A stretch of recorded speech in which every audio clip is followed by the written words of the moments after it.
A couple of months ago, I went to a talk by Emma Harper at the British Postal Museum Archive in London. Emma's a curator there, and after the talk she kindly invited me to come back to the archive to look through some files which told the behind-the-scenes story of when the postcard was introduced into Britain. I was especially interested in finding out more about what was going on in the 1890s, that is, after 1894, when the post office started to allow people to send privately published postcards. It's always been a puzzle to me as to why it took until 1902 for us to get the postcard that we recognise today. That is, with the image on one side, and on the other, space for both the address and the message. Up until this point, most people thought that a side had to be entirely reserved for the address. Well, thanks, Emma, for letting me come in today to the archive to understand more about the administrative history of the postcard.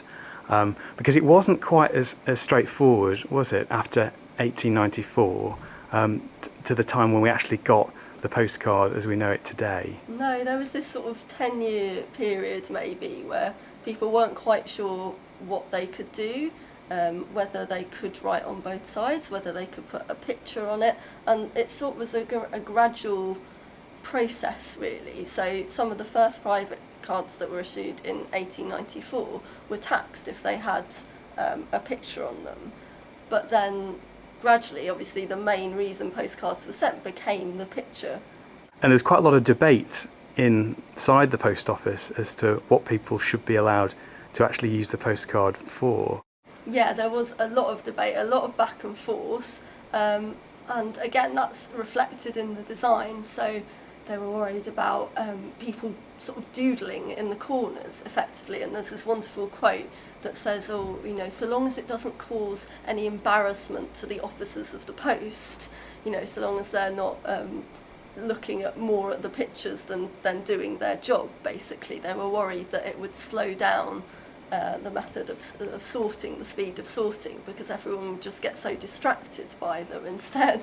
And the people, I understand that the people at the top of the post office who were opposed to people using the postcard so liberally actually put together some sample cards. Yes, as to what those problems. Yeah. And you've got those here. Yeah, they're out here.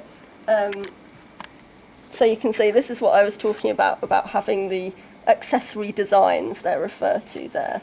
But the most thing they were worried about would be that the address would become obscured, so that it wouldn't be clear enough for the postman to deliver.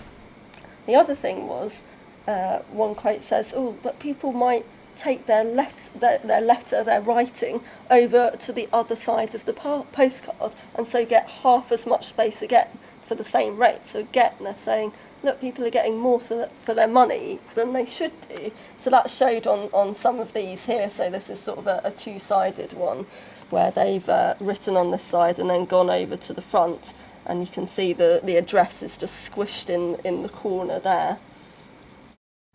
It's amazing to think that these objects were handed round at a committee back in 1896 to decide what the postcard should look like. Yeah, the fact that they were seriously worried about them right from the beginning just shows how, since the penny post had come into being, you know, people had really embraced the system and they wanted to adapt it and they wanted to stretch the rules and see how far they could go.